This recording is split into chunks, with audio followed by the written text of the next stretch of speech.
Hi friends, hope you all are doing well.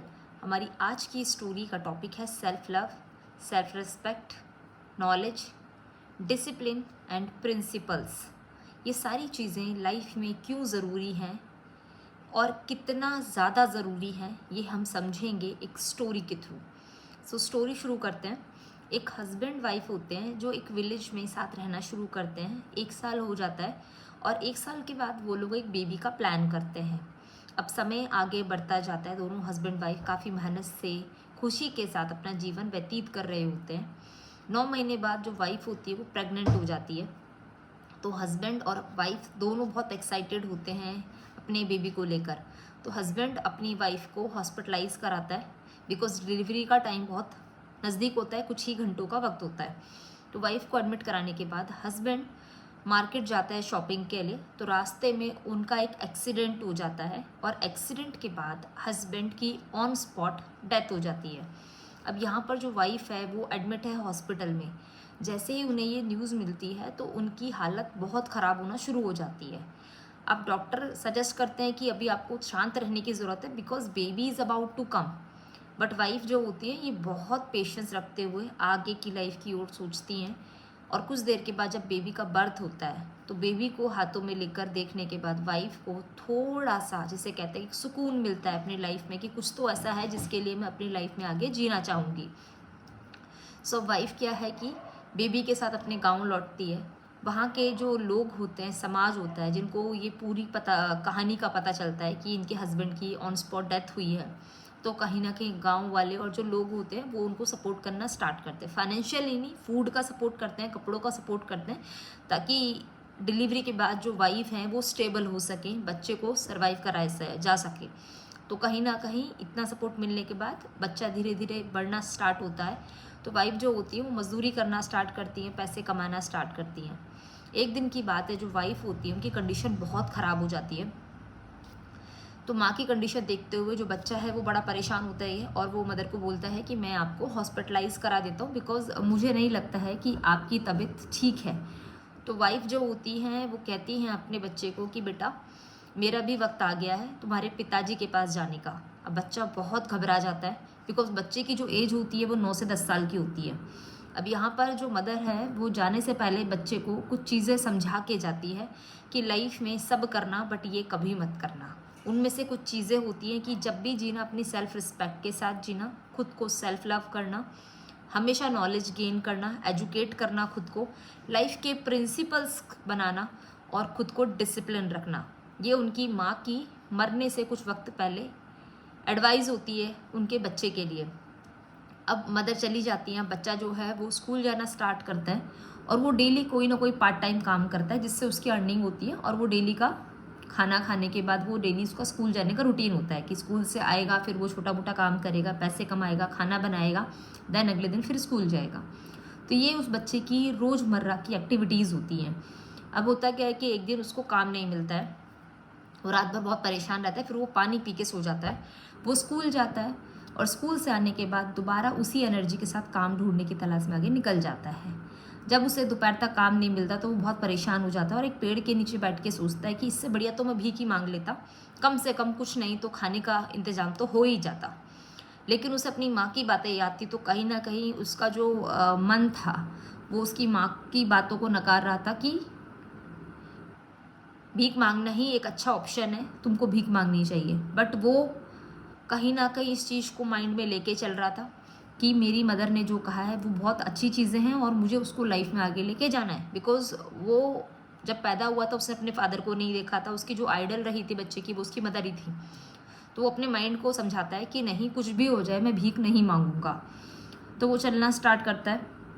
तो फिर वो सोचता है कि अगर भीख नहीं मांग सकता तो मैं हेल्प तो ले ही सकता हूँ, बिकॉज हेल्प तो भीख नहीं है। मैं हेल्प का मतलब होता है कि मैं किसी की मदद ले लूँ और मदद के बाद कुछ टाइम के बाद जब मैं वापस से स्टेबल हो जाऊँगा तो वो मैं वापस कर दूँगा। तो ये बच्चे के माइंड के लास्ट थॉट होते हैं। चलना स्टार्ट करता है, गाँव से चलते चलते वो बाहर आ जाता है। तो वहाँ देखता है कि एक दूसरे गाँव में एक घर होता है जहाँ पर जाके वो डोरबेल को रिंग करता है। अब वहाँ से एक महिला जो होती है वो बाहर आती है और वो बच्चे की हालत देखती हैं। तो बच्चे से पूछती हैं कि बेटा तुम्हें कोई मदद चाहिए? जो बच्चा है वो बड़ा घबरा जाता है और फिर वो सोचता है कि अनजान से मैं कैसे मदद मांग सकता हूँ। तो कहते हैं कि माता जी, मैं यहाँ से निकल रहा था और मुझे बहुत प्यास लग रही थी, इसलिए मैंने सोचा कि मैं आपसे पानी की मदद मांग सकता हूँ। तो जो माता होती है वो बच्चे की फेस को देखती हैं और फेस को देखने के बाद वो अंदाज़ा लगाती हैं कि ये तो काफ़ी दिन से भूखा लग रहा है। तो अंदर जाती हैं, वो कहती है तुम रुको यहाँ पे, मैं तुम्हारे लिए अरेंजमेंट करती हूँ।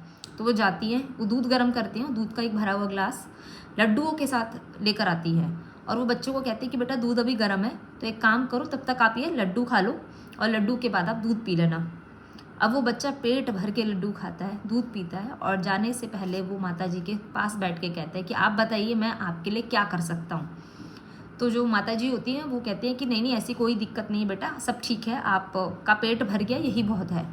जो बच्चा होता है वो ना मानने के बाद भी माता जी को रिक्वेस्ट करता रहता है कि ऐसे नहीं चलेगा, आप बताओ मैं आपके लिए क्या कर सकता हूँ, मैं आपके लिए क्या ऐसा करूँ जिससे कि आपको अच्छा महसूस हो। तो जो माता जी होती हैं वो कहती हैं बच्चे को कि बेटा एक काम करो, जैसे मैंने आपकी मदद की ऐसे ही आप अपने फ्यूचर में जाके कभी भी आपको लगे कि किसी की भी आप मदद करने लायक हो और मदद कर सकते हो तो ज़रूर करना, उसमें संकोच मत करना। तो बच्चा जो होता है वो ये प्रॉमिस करके वहाँ से चला जाता है। अब वो स्कूल जाता है, स्कूल जाना स्टार्ट करता है और वापस से उसकी जो लाइफ होती है पुराने वाले पैटर्न पे चलना शुरू हो जाती है कि वो स्कूल जाएगा, फिर पार्ट टाइम काम करेगा, देन खाना खाएगा, सो जाएगा, फिर अगले दिन स्कूल जाएगा, ये उसका रूटीन बन जाता है। जो माता जी होती है उनका खुद का बच्चा उसी बच्चे की एज का होता है, तो वो जाती हैं स्कूल, तो स्कूल में उस बच्चे को देख के हैरान हो जाती है कि ये तो वही बच्चा है जिसको मैंने पानी पिलाया था, भोजन कराया था। तो जब मादर उस बच्चे को देखती हैं तो उसके टीचर से मिलती है और पूछती हैं कि इस बच्चे का फैमिली कहाँ से है बच्चा और फैमिली कहाँ है इसकी। तो जो टीचर होते हैं वो कहते हैं कि ये बच्चा जो है इसके मदर फादर अब है नहीं, ये बच्चा इंडिपेंडेंट है और बहुत ईगोस्टिक है, तो ये खुद कमाता है, अर्न करता है और स्कूल की फ़ीस भरता है। तो माता जी ये देख के उनका दिल बहुत पसीज जाता है और उनका मन करता है कि मैं इस बच्चे की और मदद करूं। तो टीचर कहता है कि आप कितना भी कर लो, बच्चा आपकी मदद नहीं लेगा, बिकॉज वो बहुत ज़्यादा ईगोस्टिक है, वो अपनी सेल्फ रिस्पेक्ट को बहुत रिस्पेक्ट करता है, तो वो नहीं लेगा। तो जो मदर होती है वो टीचर के साथ बैठती हैं और उससे कहती हैं कि बच्चा पढ़ाई में कैसा है। तो टीचर कहते हैं कि पढ़ाई में बच्चा बहुत होशियार है, बहुत ब्रिलियंट स्टूडेंट है। तो टीचर को जो मदर होती है वो कन्विंस करती हैं कि आप एक काम करो, आप बच्चे को बोल देना कि बच्चा पढ़ाई में बहुत अच्छा है, इसलिए गवर्नमेंट ने आने वाले 10 साल की उसकी फ़ीस भर दी है। अब टीचर यहाँ पे कन्विंस हो जाता है और बच्चे की स्टडी आगे चलना स्टार्ट हो जाती है। 10 साल बाद उस बच्चे की पढ़ाई पूरी होती है और वो बच्चा गाँव छोड़ के चला जाता है। अब यहाँ पर कहानी का वापस से रुख करते हैं उस लेडी के साथ जिस लेडी ने बच्चे को भोजन कराया था। अब वो लेडी का जो बच्चा है वो भी बड़ा हो गया है और वो उस एरिया का एक जाना माना व्यापारी बन जाता है और बहुत अमीर होते हैं वो लोग, और फाइनेंशियल किसी तरह की कोई दिक्कत नहीं होती। तो उनका फाइनेंस अच्छा चल रहा होता है, ग्रो कर रहे होते हैं वो लोग अपनी लाइफ में, धन की कोई कमी नहीं होती है। अब होता क्या कि एक दिन वो जो बूढ़ी औरत होती है वो बीमार पड़ जाती है। अब माँ को बीमार देख के जो बच्चा होता है वो अपनी माँ के लिए बहुत चिंता में रहता है, तो और अपनी माँ से कहता है कि आप एक काम करो, मैं आपको डॉक्टर के पास लेके जाता हूँ। तो मदर जो होती है वो कहती है कि नहीं मैं ठीक हूँ, ऐसी कोई बड़ी प्रॉब्लम नहीं है। लेकिन जो बीमारी होती है वो कंटिन्यूसली चलती रहती है, तो बच्चा घबरा के डॉक्टर के पास लेके जाता है। जो गाँव के जो डॉक्टर होते हैं वो मदर की कंडीशन देखने के बाद बोलते हैं कि आपकी मदर को कैंसर है और इसका इलाज गाँव में पॉसिबल नहीं है, आपको इसके लिए शहर जाना होगा।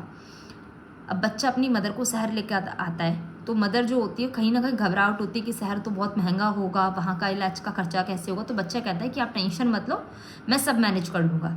तो एक बड़े से रिनोन्ड हॉस्पिटल में जाते हैं जिसका रेफरेंस उनके वैद्य ने दिया होता है। तो हॉस्पिटल में जाते हैं, डॉक्टर का पता करते हैं, तो डॉक्टर कहते हैं कि उनको बोलो कि वो एडमिट हो जाए, मुझे 1 दिन लगेगा, मैं विदेश में किसी ऑपरेशन के लिए जा रहा हूँ। अब वो जो लेडी है वो एडमिट हो जाती है, इलाज का जो खर्चा होता है वो बच्चा देना शुरू करता है। अब कहीं ना कहीं बेटे के माइंड में क्वेश्चन भी होता है कि क्योंकि अब तो वो व्यापार कर नहीं रहा है काफ़ी लंबे टाइम से, और लंबे टाइम से मदर एडमिट भी है, तो फाइनेंशियल दिक्कत आती है। तो मदर भी कहीं ना कहीं इस चीज़ को जानती थी, तो बच्चों को कहती है कि एक काम करो बेटा, मैं ठीक हूँ, हमें अभी यहाँ से चलना चाहिए, क्योंकि इससे ज़्यादा तुम डॉक्टर की फ़ीस अफोर्ड नहीं कर पाओगे और तुम्हारा कारोबार भी अच्छा नहीं चल रहा है। तो बेटा ज़िद्दी होता है, वो कहता है कि कारोबार तो मैं कभी भी स्टार्ट कर लूँगा, बट आप मेरे लिए बहुत खास हो और मैं आपको ऐसे नहीं छोड़ सकता, चाहे कुछ भी हो मैं आपका इलाज करा के ही मानूंगा। जो मदर होती हैं अब उनकी चलती नहीं है तो वो बच्चे की बात सुन लेती हैं। अब देखते हैं कि एक डॉक्टर होता है जो उसकी मदर के पास डेली आधा घंटा बैठता है। अब वो माता जो होती है वो बड़ी हैरान होती है कि इस डॉक्टर के पास तो बिल्कुल समय नहीं है, इतना रिनोन डॉक्टर है जिसका समय भी बहुत मुश्किल से मिलता है, फिर भी ये अपने दिनचर्या में से आधा घंटा मेरे लिए स्पेशली निकालता है और डेली आके मुझसे बातचीत करता है। तो उसके बाद डॉक्टर मदर की कंडीशन देखने के बाद कहता है कि आपकी मदर एकदम ठीक है, आप इनको एक दिन और एडमिट रखिए और कल की डेट में हम इनकी कंडीशन देखने के बाद अगर सब कुछ अच्छा रहा तो हम इनको हॉस्पिटल से डिस्चार्ज कर देंगे, देन आपकी जो भी मेरी फ़ीस होगी वो आप सबमिट कर देना। तो बेटा हम ही में सर हिला देता है। अब डॉक्टर चला जाता है। उसके बाद अगला दिन होता है, मदर की हालत बहुत ख़राब होती है कि अब पता नहीं डॉक्टर की फ़ीस कितनी ज़्यादा होगी, मेरा बेटा कहाँ से करेगा। तो जो नर्स होती है वो एक लिफाफा लेकर आती है और मदर के हाथ में देती है। वो कहती है कुछ पेपर्स हैं, इन पे आप साइन कर दीजिए, प्लस जो भी फ़ीस है डॉक्टर की वो आप पे करके आज डिस्चार्ज ले सकते हैं। तो मदर जब वो एनवेलप खोलती है तो उस एनवेलप में एक चिट्ठी होती है जिसमें लिखा होता है कि मैं वही बच्चा हूँ जिसको 10 साल की उम्र में आपने भोजन कराया था, प्लस मेरे आने वाले 10 साल के लिए आपने मेरी स्कूल की फ़ीस भरी थी। और आपके वर्ड्स थे कि जब भी मौका मिले किसी और के साथ कुछ अच्छा करना बिना भेदभाव के। और मुझे 10 साल लग गए ये समझने में कब मुझे वापस से आपको देखने को मिलेगा और कब मैं आपके लिए कुछ कर पाऊँगा। तो मैंने फ़ीस भर दी है, आपकी तबीयत एकदम ठीक है। और आपको जब मैं पहली बार मिला था, जब आपने मुझे भोजन कराया था, मैंने तभी आपको मन ही मन अपनी माँ के रूप में स्वीकार कर लिया था। तो आपका जो भी समय मुझे मिला मैंने उसमें बहुत आनंदित महसूस किया और मैं बहुत खुश हूँ कि आपकी तबीयत बेहतर है और आप अच्छी हो गई हैं। ये लास्ट मैसेज था। अब जो वाइफ है उसका बच्चा जो है वो चिट्ठी देखता है तो वो कहता है कि क्या आप इस डॉक्टर को जानते थे माँ? तो माँ का आंसर होता है कि हाँ, मैंने 25 साल पहले एक बच्चे को, भूखे बच्चे को खाना और पानी दिया था, प्लस उसके स्कूल की 10 साल की स्कूल की फ़ीस भरी थी जब मैं समृद्ध थी। तो कहीं ना कहीं आप ये समझिए कि जब भी हम किसी के साथ कुछ भी अच्छा करते हैं तो एक ना एक दिन वो अच्छाई जो है वो ज़रूर वापस आती है।